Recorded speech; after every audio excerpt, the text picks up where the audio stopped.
Շնորհակալություն ազգային ժողովի մեծարգո նախագահ, սիրելի ժողովուրդ, հարգելի գործընկերներ, ընտրական գործընթացներում քարոզարշավի ընթացքում եւ մինչեւ այսօր հրապարակվող ձայնագրությունները հակակոռուպցիոն կոմիտեի եւ մի շարք այլ փաստեր գալիս են մեզ ապացուցելու, որ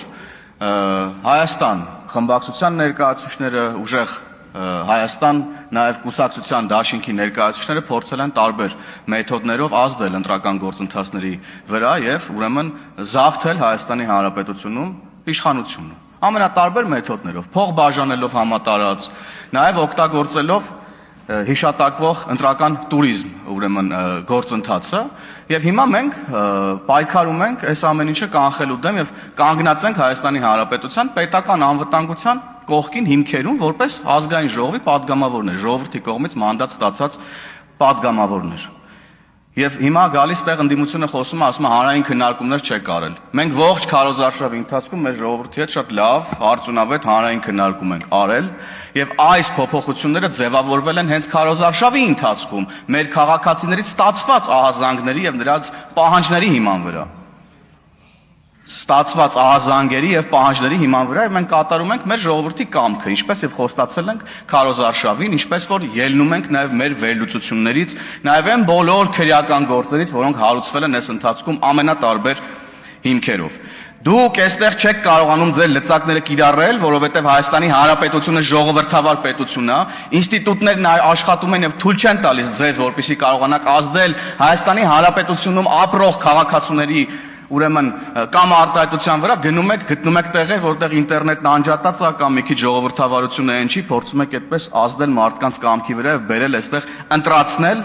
որպեսզի ձեզ ձայն տան, ձեզ ու ձեր ընկերներին։ Չի ստացվելու, քաղաքացիական պայմանագիր կուսակցությունը ոչ միայն կողմ է այս նախագծին, այլև կանգնած է Հայաստանի Հանրապետության պետականության կողքին եւ ամեն բան անելու է, որպեսզի պետական անվտանգության վերաբերյալ որևէ սպառնալիք չլինի։ Շնորհակալ եմ։ Եթե տեխնիկական հնարավորությունները ներում են պետք է այս դահլիճը նկարել, որովհետև այստեղ սիրելի հայրենակիցներ երկու լրագրողաներ կա, Civic AM-ի ներկայացուցիչ եւ հանրային ռադիոյի ներկայացուցիչ, եթե ճիշտ եմ։ Եվ չկա որևէ ընդդիմադիր լրատվամիջոց այստեղ, որ գա եւ մեզ հարցեր տա, Տիկին Ղազարյան, որ Այս ոնց կեղծեցիք ընտրությունները, այս ինչ վարչական ռեսուրսեր, որ կիրառվել էր եւ այլն եւ այդպես շարունակ, բայց դե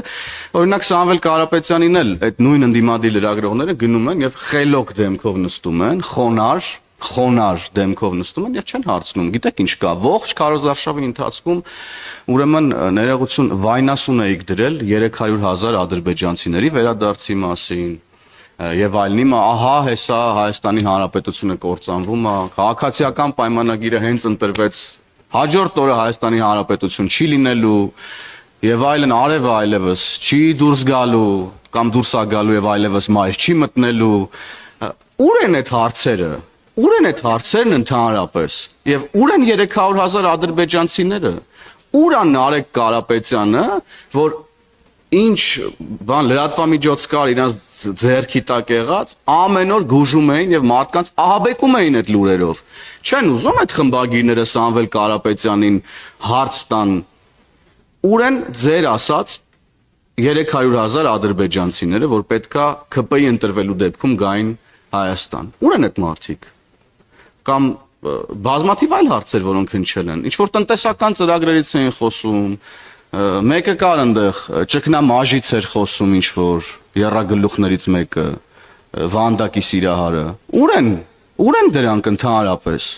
Եվ հիմա էլ այդ լրագրողները ստեղ էլ չկան։ Այդ 5 խմբագիրների ներկայացուցիչները թող գան հենց նստեն այս բրիֆինգներին եւ այդ հարցադրումները ստեղ տան, ոչ թե գնան փակ սենյակներում 30 ժամ մոնտաժված ինչ որ նյութեր հրապարակեն եւ հրամցնեն մեր հանրությանը։ Ում տեղն են դրել մեր ժողովրդին, ես չեմ հասկանում։ Եթե մարդիկ գնացել են փող են բաժանել, այդ եղանակով են մեծամասամբ իրենց քվեները ստացել, մանդատագողությամբ են զբաղվել փող բաժանելով, փորձել են Հայաստանի Հանրապետությունը վաճառել իրենց տերերին, էլ ինչպես պետքա խոսա ինքը իր ընտրողների մասին։ Ու այդքանից հետո էլ մտածում եմ, որ ինչ որ մարդ պետքա դուրս գա, ուրեմն կանգնի իր կողքը, ինչի կողքը պետքա կանգնի մարդը, ես ուզում եմ հասկանամ։ Հայաստանի Հանրապետությունը պատերազմի մեջ ներքաշելու օրակարգի կողքը պետք է կանգնեն Հայաստանի Հանրապետության քաղաքացիները։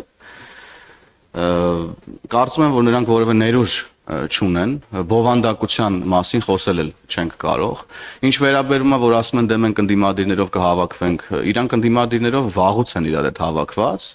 նրանք պատերազմի եռագլուխ կուսակցության ներկայացուցիչներն են իրենց պոչերով, թաթիկներով, ոտիկներով, ականջներով, էլ չգիտեմ ինչերով,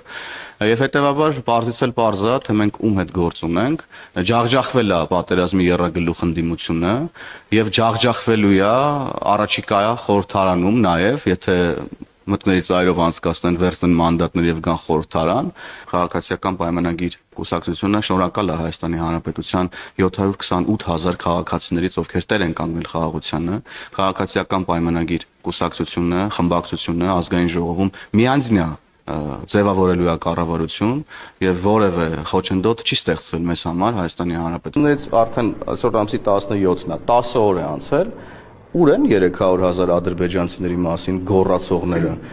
ուր են իրանք ընդհանրապես, ինչով են զբաղված, տեսա որ մի քանիսը փորձում էին սահմաններն անցնել Հայաստանի Հանրապետության, ամեն օր սառնարանը բացում էիր, մեջից Նարեկ Կարապետյանն էր դուրս գալիս, 300,000 ադրբեջանցի էր գոռում, Թեյնիկը միացնում էիր, մեջից Ռոբերտ Քոչարյանն էր դուրս գալիս, 300,000 ադրբեջանցի էր գոռում, մտնում էիր Զուքարան ներողություն, Կալուգասի օլիգարխին էիր հանդիպում, 300,000 ադրբեջանցի էր գոռում, ուր են այդ մարդիկ ընդհանրապես, որ ծակերն են մտել ընդհանրապես եւ ինչի չեն շարունակում այն թեզը, որը իբր թե սպառնում էր Հայաստանի Հանրապետության պետական անվտանգությանը եւ այլն եւ այդպես շարունակ։ Միակ բանը, որ սպառնում է Հայաստանի Հանրապետության պետական անվտանգությանը, այդ համակարգային ընտրակաշառքներ բաժանող եռագլուխ կուսակցությունն է, որի հարցերը մենք, որպես ժողովրդի քվեն ստացած քաղաքական ուժ, լուծելու ենք օրենսդրական մակարդակում եւ քաղաքական առումով։ Պարզ է, որ այն մարդիկ, որոնք այս պահին մեղադրյալի կարգավիճակում են, իրենք իրենց գրպանի փողը չեն բաժանել, իրանք իրար մեջ չեն այդ փողերը բաժանել, պարզ է, որ պետքա գնանք եւ հասնենք գլուխներին